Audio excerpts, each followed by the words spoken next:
नाज़रीन आदाब, न्यूज़ 18 उर्दू में आपका इस्तकबाल है। मैं हूं विसाल आजम और आप देख रहे हैं खबर खास। खबर खास में आज बात एक बार फिर जंग की। जी हां, जंग की जो रूस और यूक्रेन के माबैन जारी है। हर गुजरते दिन के साथ ऐसा लगता रहता है कि शायद आज जंग बंदी का ऐलान हो जाए और शायद फिर जंग शुरू ही ना हो। इस बीच कई दौर की बातचीत की भी खबरें आई। आज भी ऐसी खबरें हैं कि यूक्रेन और रूस के माबैन बातचीत हो रही है जंग बंदी को लेकर। लेकिन क्या ये एक आई वॉश है? क्या इससे उम्मीद की जानी चाहिए? अगर जंग थम नहीं रही है तो कब तक जारी रहेगी? जंग के जारी रहने में किसका फायदा, किसका नुकसान, और क्या आलमी सतह पर जो दिखाई नहीं दे रही है उसके बावजूद क्या अलग अलग मुल्कों की गुटबंदी हो रही है?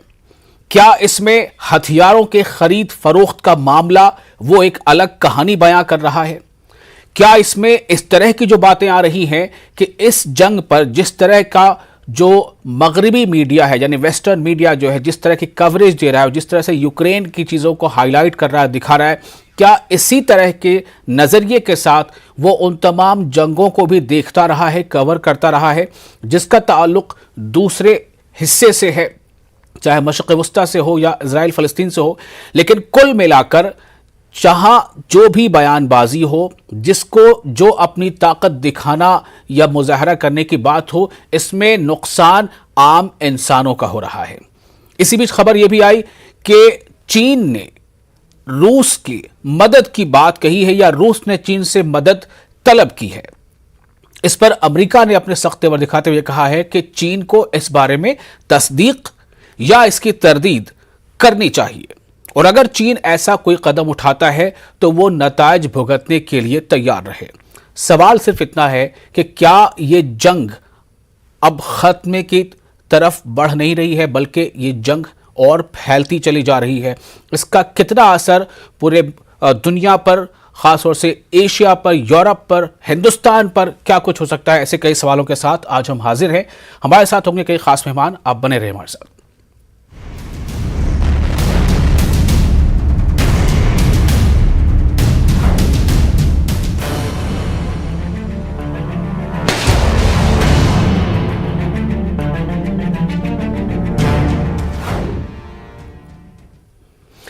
तो जंग का आज 19वां दिन है। 19वें दिन में खबर यह है कि रूस ने कई शहरों पर यूक्रेन के मुसलसल बमबारी भी की है, मिसाइल दागे हैं और फजाई हमले में तेजी लाई है।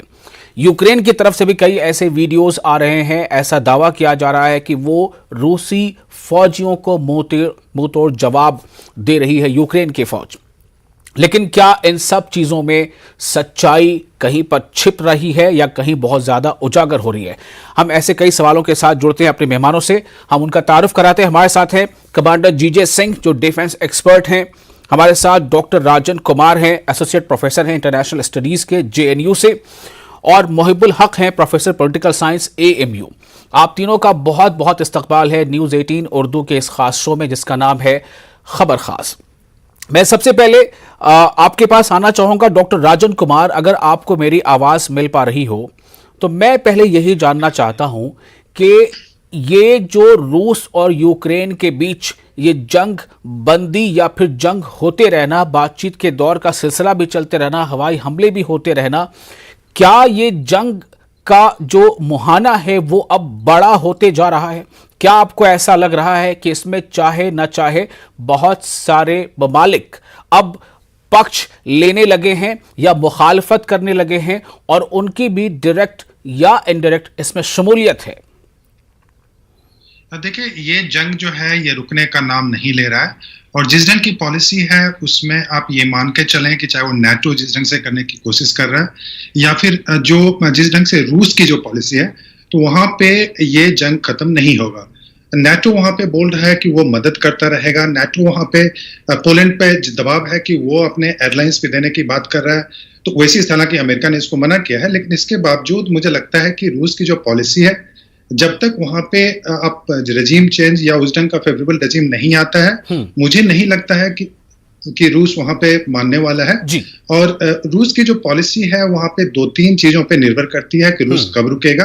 पहला तो यह कि रूस मानेगा तभी जब ये क्लियर हो जाए कि वहां का जो रेजिम है एक तरह से नेटो में मिलने के लिए हमें वो मना कर दे। पहली बात यह है कि जो जेलेंस्की हो या जेलेंस्की के बदले में जो भी दूसरे आते हैं तो उनको एक तरह से रूस तभी मानेगा जब ये वहां का निश्चित हो जाए कि वहां पे एक तरह से नेटो में शामिल होने की जो बात उसकी कॉन्स्टिट्यूशन में की गई थी पहले, और वह कॉन्स्टिट्यूशन बदला जाए और वहां पे फिर ऐसा रेजिम हो जो नेटो में शामिल नहीं होना चाहे, यानी कि एक तरह से प्रो मॉस्को फेवरेबल रेजिम आए, तभी ये बदलाव हो सकता है। पहली बात ये। दूसरी बात की अभी आप चूंकि रूस की जो पॉलिसी देखेंगे तो रूस की पॉलिसी है कि एक एक करके जो जितने भी शहर हैं वहां पे पहले ईस्टर्न एरिया और उसके बाद नोवो रशिया जो बोलता है, नोवो रशिया का मतलब हुआ कि यूक्रेन का जो दक्षिणी इलाका है जो कि क्राइमिया, जहां पे क्राइमिया है और जो ब्लैक सी का जो एरिया है वहां क्राइमिया से लेके ओडेसा तक का एरिया, तो वहां तक वो अपना इन्फ्लुएंस बढ़ा चुका है। ईस्टर्न पार्ट जो पूर्वी इलाका है वहां पे उसका कंट्रोल है। खार्किव जो कि दूसरा बड़ा सिटी है वहां पे उसका कंट्रोल है और कीव में घेराबंदी किए हुए है। कीव में एक तरह से ऑल आउट वहां पे वॉर अभी नहीं रूस कर रहा है। उसका एक प्रमुख कारण यह है कि वहां पे सिविलियन और जो लाइफ एंड प्रॉपर्टी है उसके डैमेज की काफी संभावना है, इसलिए आप देख रहे हैं कि वहां पे एयर स्ट्राइक भी उस ढंग से नहीं हो रहे। लेकिन रूस की जो पॉलिसी है कि वहां पे घेराबंदी करके यूक्रेन पे दबाव बना के वहां के जो रेजिम है जेलेंस्की पे, वो तो या तो सरेंडर करें या एग्जिट करें या एग्जाइल में जाएं या नहीं तो वार्तालाप करें, जिसकी बात आपने की कि रूस वार्तालाप भी कर रहा है और युद्ध भी छिड़ा हुआ है। तो बिल्कुल सही है, वो यही चाहता है कि युद्ध के माध्यम से दबाव बनाए और युद्ध के माध्यम से दबाव बना के वहां पे जो वार्तालाप हो, वार्तालाप रूस के शर्तों पे हो, यानी कि जो रेजिम है जेलेंस्की वो माने रूस के शर्तों को, तभी वो वहां पे वापस आ गए। एक चीज आप मान के चले कि अभी का जो सिचुएशन है, जिस ढंग से पोलराइज माहौल हो गया है, वैसी स्थिति में ये युद्ध अब लंबी चलने वाली है। युद्ध लंबी चलने वाली है। मैं मोहिबुल हक साहब आपके पास आता हूं इसी सवाल को लेकर, फिर मैं जीजे सिंह साहब के पास जाऊंगा। मोहिबुल हक साहब, क्या ये जंग लंबी चलती चली जाएगी? और सवाल ये भी है कि जिस तरह से जेलेंस्की ने शुरुआती दिनों में ये कहना शुरू किया था कि हम जंग में अकेले रह गए हैं, तन्हा रह गए हैं, हमें कोई मदद नहीं कर रहा है, हमें मदद चाहिए, तो क्या ये मदद उसे क्या अब मिलने लगी है, ये समझा जाए? और ये मदद क्या सिर्फ वो माली इमदाद नहीं है बल्कि जंगी इमदाद भी क्या मिलने लगी है? और जो जिस बात का खदशा जाहिर किया जा रहा है कि जंग फिलहाल थमने वाली नहीं है, कहां तक जाएगी ये जंग? देखिए, सबसे पहले हमें ये समझना चाहिए कि इसमें 3 अहम फरीक हैं। एक तरफ रूस है, दूसरा यूक्रेन है और तीसरा नाटो ममालिक है। जो नाटो ममालिक हैं वो अमेरिका की सरबराही में मगरबी इस्तेमारियत या जो वेस्टर्न इंपीरियलिज्म है उसको रिप्रेजेंट करते हैं। हम ये जानते हैं कि नाटो जो है वो बाकियात है सर्द जंग की, और सर्द जंग का खात्मा सोवियत यूनियन के जवाल के साथ हो गया था। लेकिन सोवियत यूनियन के जवाल के बाद भी नाटो का कायम रहना अमरीकी बालादस्ती या मगरबी ममालिक की जो बालादस्ती उसे कायम रखने का या गलबे को कायम रखने का बड़ा मकसद था।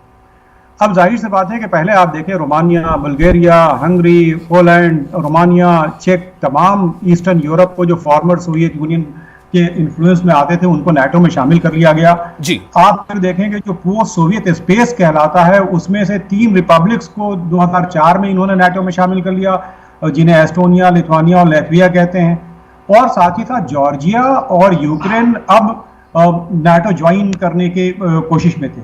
जाहिर सी बात है रूस को इस जंग के लिए मजबूर किया गया है। रूस ने कहा था रेड लाइन क्रॉस करने के बराबर होगा अगर नाटो ज्वाइन करता है यूक्रेन। तो दूसरा जो फरीक हुआ, अगर आप देखें यूक्रेन, तो यूक्रेन को यह बात समझनी चाहिए थी कि वो अमेरिका या नाटो की जंग रूस के खिलाफ फौजी तरीके से नहीं लड़ सकता, इसलिए कि रशिया जो है एक मिलिट्री सुपर पावर है, वो भले ही इकोनॉमिक सुपर पावर ना हो। तीसरी अहम बात जो हमें ये देखना होगा कि इसमें नुकसान किसका है। रूस ने हमला कर दिया, तकरीबन आधे यूक्रेन पे रूस का कब्जा होगा। जो इथनिक रशियंस हैं उनको इंटीग्रेट करने की कोशिश करेगा रूस और उसमें बहुत हद तक कामयाब हो जाएगा। जो रेफरेंडम जिस तरीके का होता है वो रेफरेंडम भी होगा और वो लोग रूस के साथ शामिल होने की बात करेंगे। अभी जंग बंदी की कोशिश अगर है तो ये सिर्फ यूक्रेन के हाथ में है। यूक्रेन अगर ये कह देता है कि हम नाटो में शामिल नहीं होंगे, इमीडिएट इसके साथ सीज फायर हो जाए और फिर फर्दर हम बात करेंगे, मैं ये समझता हूं कि जंग यहीं पर रुक जाएगी। या फिर नाटो ये कह दे कि हम यूक्रेन को नाटो में शामिल नहीं करेंगे और जंग बंद की जाए, चूंकि ह्यूमैनिटेरियन लॉस हो रहा है, मेरे ख्याल से जंग बंद हो जाएगी।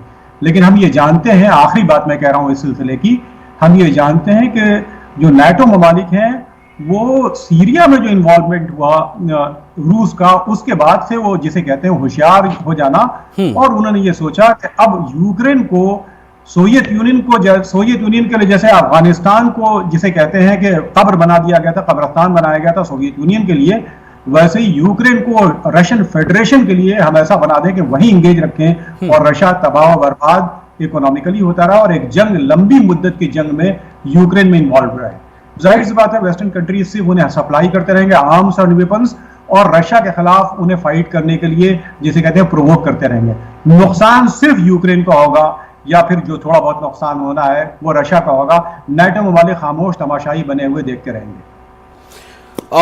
कमांडर जीजे सिंह साहब, मैं आपके पास आ रहा हूं। एक तो ये कि आप इस पर अपनी बात रखें, अपनी बसीरत से आप क्या महसूस कर पा रहे हैं कि ये जंग क्यों खिंचती चली जा रही है और क्यों ये जंग फिलहाल ऐसा नहीं लग रहा है कि वो थमेगी। दूसरी बात ये कि क्या इस जंग के और आगे खिंचने से इसके असरात हिंदुस्तान पर भी पड़ेंगे, और अगर पड़ेंगे तो किस तरह के पड़ेंगे, उसकी तैयारी क्या है हिंदुस्तान की?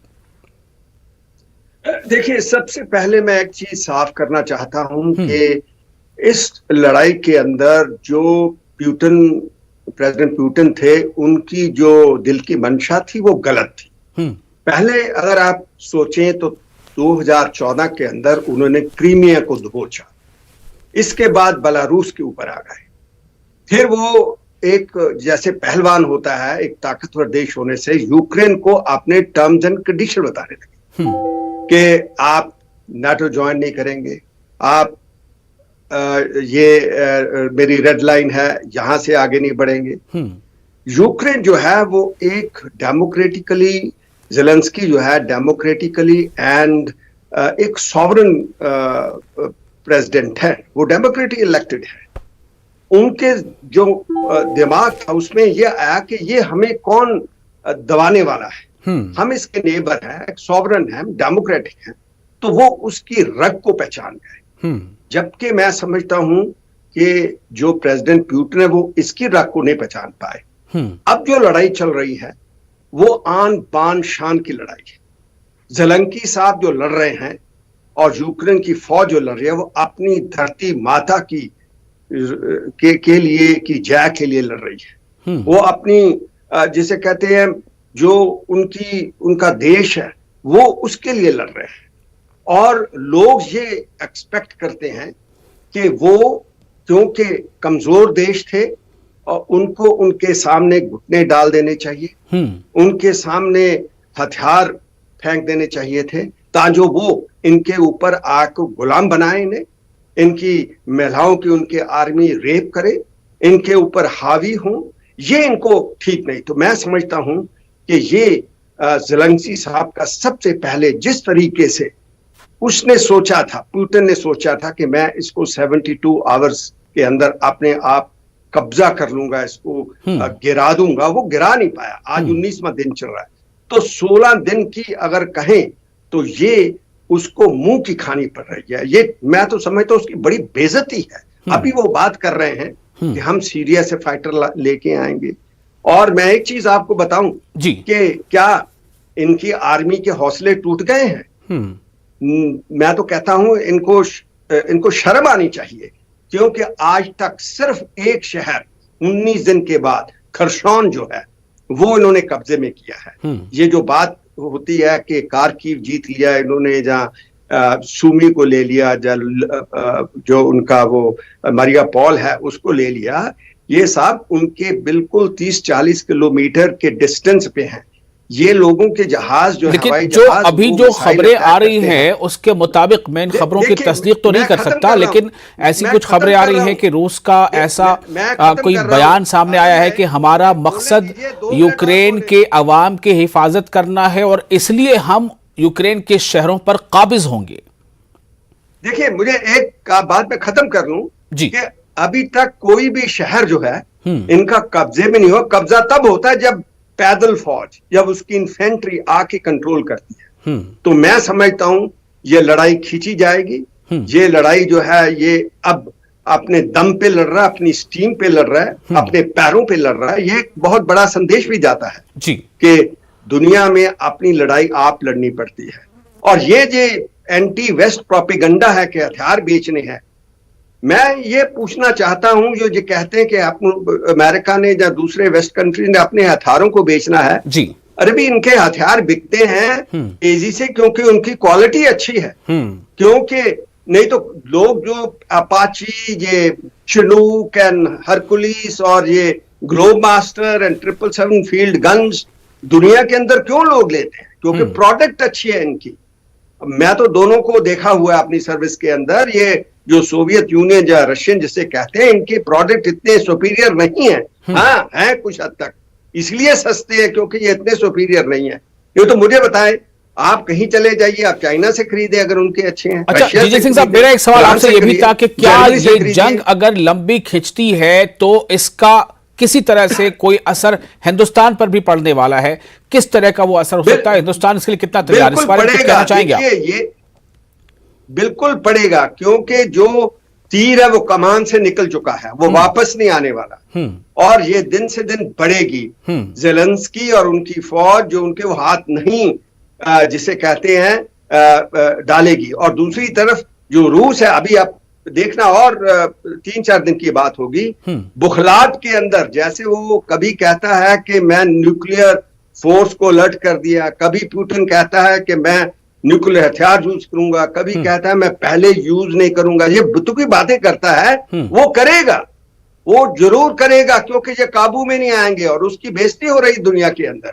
उन्हें अपनी पूरी जो ताकत झोंक दी है मगर कुछ बन नहीं रहा उसका, क्योंकि इसकी जो छोटे इसी पे थोड़ा रिएक्शन लेता हूं डॉक्टर राजन कुमार साहब से। डॉक्टर राजन कुमार साहब, एक जो सवाल था मैं उसी के सिलसिले में चाहूंगा कि आप जवाब दें कि हिंदुस्तान पर या एशियन जो कंट्रीज हैं उन पर किस तरह का इसका असर होगा, और दूसरी बात ये कि क्या वाकई रूस जो है वो इस मामले में फंस चुका है? क्या उसकी गर्दन फंसती नजर आ रही है? और क्या नाटो या दूसरे जो वेस्टर्न कंट्रीज वो यही चाह रहे हैं कि इससे लगातार जूझता रह जाए रूस और वो उसकी इकोनॉमिकल कंडीशन और ज्यादा खराब हो जाए? इसमें यूक्रेन के शहरियों का क्या फायदा? आपने बिल्कुल सही बोला। वेस्टर्न कंट्रीज खासकर नाटो ये चाहते हैं कि रूस वहां पे फंस जाए यूक्रेन में, ताकि जो रूस पहले कर पा रहा था, जैसा कि आपने देखा कि सीरिया में जिस ढंग से इंटरवीन किया और फिर रूस जिस ढंग से ईरान में रोल प्ले कर रहा था, तो अगर रूस को वहां पे फंसा दिया जाता है यूक्रेनियन बॉर्डर पे, यूक्रेन के एक क्षेत्र में, तो रूस ज्यादा फिर इंटरनेशनल जो रोल प्ले करने की कोशिश कर रहा है वो नहीं कर पाई। ये नाटो की स्ट्रेटजी है, नाटो की या जो अमेरिकन स्ट्रेटजी जिसको बोल सकते हैं, वो प्लानिंग है। और इसका जो असर, दूसरा जो सवाल आपने पूछा कि क्या असर एशिया और भारत पे पड़ेगा, तो इसका सीधा असर आप देखेंगे एशिया पे और भारत के देशों पे पड़ेगा। एक तो पॉलिटिकल लेवल पे जो ब्रॉडर सिस्टम के लेवल पे होता है, वहां पे रीअलाइनमेंट की संभावना बनती जा रही है, जिसमें कि रूस चीन के काफी करीब आ सकता है, बाद में चल के मिलिट्री समझौता भी हो सकता है। आज ही आपने बात की कि किस ढंग से रूस को चीन मदद, रूस मांग रहा है चीन से मदद, तो एक वो पॉलिटिकल अलाइनमेंट होगा जो भारत के लिए खतरनाक हो सकता है पॉलिटिकल लेवल पे। लेकिन उसका सबसे ज्यादा असर जो हमें दिख रहा है वो इकोनॉमिक लेवल पे हमें दिख रहा है, क्योंकि आप जानते हैं कि तेल का जो दाम है वो बताया जा रहा है, तेल और गैस का दाम जो कि भारत में हम ज्यादातर जो इंपोर्ट ही करते हैं, डिपेंडेंट है हम दूसरे देशों पे, तो वो उसका प्राइस बढ़ेगा तो हमें 630 या उससे भी ज्यादा बिलियन डॉलर इंपैक्ट हो सकते हैं उसका। तो आप इमेजिन कर सकते हैं कि किस ढंग से हर एक चीज जो होगा उसका प्राइस बढ़ेगा। फिर आप देख रहे हैं कि रूपी जो है, हमारा जो रुपया है वो डॉलर के तुलना में कमजोर होता जा रहा है, और अगर ऐसा चलता रहा तो फिर और हमारे जो इंपोर्ट्स हैं वो काफी महंगे होते जाएंगे, जो चूंकि डॉलर में हम पे करते हैं, तो उसका सीधा असर पड़ेगा। और फिर अगर रूस और चीन के संबंध बढ़ते हैं तो एक तरह से वो भारत ऐसा नहीं चाहेगा, क्योंकि भारत हमेशा कोशिश किया है कि वो हमारा जो संबंध है रूस के साथ और चीन के साथ एक तरह से बैलेंस्ड हो और रूस चीन के करीब नहीं जाए। और दूसरी बात ये बता दूं कि ईरान हमारे लिए बहुत ही महत्वपूर्ण है भारत के लिए, और अभी बात हो रही थी कि ईरान के साथ जो डील हो रहे थे, न्यूक्लियर डील हो रहे थे, उसके बाद से सैंक्शंस हटाए जाने की संभावना है। अब दिक्कत यह है कि अभी कुछ दिन पहले जो मीटिंग हुई थी जिनेवा में, उसमें रूस ने मना कर दिया कि हम अभी इस पे डील नहीं कर सकते हैं क्योंकि हम दूसरी चीजें फंसे हुए हैं। अब दिक्कत यह है कि रूस यह कहने की कोशिश कर रहा है कि अगर आप इस ढंग से सैंक्शन और हमारे विरोधी पॉलिसीज लाओगे तो हम जितने भी इंटरनेशनल क्राइसिस हैं, चाहे वो ईरान हो या सीरिया हो या अफगानिस्तान, ये वहां पे सपोर्ट नहीं करेगा वेस्टर्न कंट्री को। बिल्कुल एक विरोधी का जो रोल होता है वो प्ले करेगा। वैसी स्थिति में ईरान की स्थिति खराब हो सकती है। और आप जानते हैं कि ईरान से हमारा इंपोर्ट करने का प्लान था, ईरान से चाबहार पोर्ट के माध्यम से जो नॉर्थ साउथ ट्रांसपोर्ट कॉरिडोर है, और वहां से अफगानिस्तान एक और दूसरा को सेंट्रल एशिया और रूस के रास्ते जो हम ट्रेड करने की बात करते हैं, तो वो सीधा प्रभावित होगा। और आप यह मान के चलें आज के समय में कि अमेरिका का डिक्लाइन हो रहा है। अमेरिका सारे जगहों से, अमेरिका की सबसे बड़ी मजबूरी यह है कि अमेरिका आज के टाइम पे जो एक रीजनल बैलेंस, एक मल्टीपोलर वर्ल्ड ऑर्डर जो इमर्ज कर रहा है, उसको मानने के लिए तैयार नहीं। यूरेशिया में वो मानने के लिए तैयार नहीं है कि रूस एक बड़ी शक्ति है, ईस्ट एशिया में यह मानने के लिए तैयार नहीं कि चीन एक बड़ी शक्ति है, साउथ एशिया में उसको लगता नहीं है कि इंडिया एक हेजेमोन है, इंडिया एक बहुत बड़ी शक्ति है। तो अमेरिका को अब देखिए एशिया से विड्रॉ कर चुका है लगभग, अब यूरेशिया में भी उसका रोल खत्म हो रहा है, और उसको बचा है एक जगह, वो है यूरोप। यूरोप को वो कंट्रोल में रखना चाहता है, और यूरोप को की लेजिटिमेसी के लिए, नेटो को फिर से रिवाइव करने के लिए, नेटो को एक तरह से मकसद देने के लिए वो इस ढंग के जो कॉन्फ्लिक्ट है उसके साथ, उसको एस्केलेट करने की कोशिश कर रहा है। प्रोफेसर मुहिबुल हक साहब, आप इस बारे में क्या राय रखते हैं कि क्या वाकई अमेरिका जो है वो कमजोर पड़ता जा रहा है, और खास तौर से इस पूरे मामले पर क्या ऐसा लग रहा है कि अमेरिका की पोजीशन, जैसा राजन साहब कह रहे हैं, और अगर ऐसा है कि कोई कमजोर पड़ता जा रहा है, वो ये जाहिर करना नहीं चाहता कि हमें कमजोर हूं, इसका मतलब है कि क्या कॉन्फ्लिक्ट आगे जाकर और बढ़ने वाले हैं? राजन साहब की बात बहुत हद तक सही है और मैं उससे बहुत ज्यादा मुत्तफिक हूँ।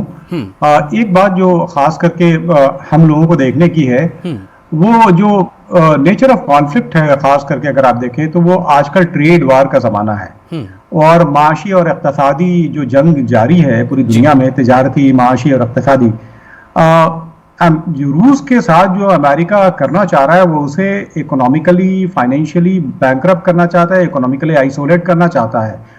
और वो जो पूरी कोशिश है, जो घेराबंदी, वो मिलिट्री कन्फ्रंटेशन कभी भी रूस से नहीं चाहेगा। तो ये जो आलमी तजारती इदारों पे, या जो इंटरनेशनल फाइनेंशियल इंस्टीट्यूशंस पे, या फिर इंटरनेशनल ट्रेड इंस्टीट्यूशंस पे, या इंटरनेशनल बैंकिंग पे जो पूरा अमेरिका और उसके हलीफ ममालिक का गलबा है, वो पूरी दुनिया को समझने की ज़रूरत है। और यही वजह है कि अमेरिका जो सैंक्शन के जरिए जो पॉलिसी अख्तियार करता है, उसे इकोनॉमिक टेररिज्म भी कहा जाता है, या माशी दहशतगर्दी भी कहा जाता है। तो अमेरिका की जो माशी और इक्तसादी दहशतगर्दी की जो पॉलिसी है, जिसमें कंट्रीज को इस हद तक मजबूर कर देना कि इंटरनल डिस्टर्बेंसेस वहां पे हो जाएं और टॉपलिंग ऑफ गवर्नमेंट का मामला बन जाए, और अमेरिका ने इसे बहुत सक्सेसफुली किया भी है वर्ल्ड वॉर सेकेंड के बाद से। तो मैं समझता हूँ कि रशिया के खिलाफ भी अमेरिका की यही पॉलिसी है कि इंटरनल डिस्टर्बेंसेस पैदा हो, पुतिन जो एक मजबूत वहां के लीडर हैं उनके खिलाफ अनरेस्ट पैदा हो, और वो घेराबंदी इसी तरह की कर रहा है। तीसरी जो अहम बात है कि ये जो गलबा अगर अमेरिका का इस तरह आलमी तजारती और क्या नाम है जो माली इदारे हैं, अगर इस पे कायम रहा, तो ये हिंदुस्तान जैसे ममालिक को भी आने वाले दिनों में सोचना होगा, इसलिए कि हम बहुत सारी चीज़ों पे रशिया से हमारे बहुत ताल्लुकात हैं, और रशिया हमारा एक बहुत ही रिलायबल पार्टनर रहा है इंटरनेशनल एरिना में।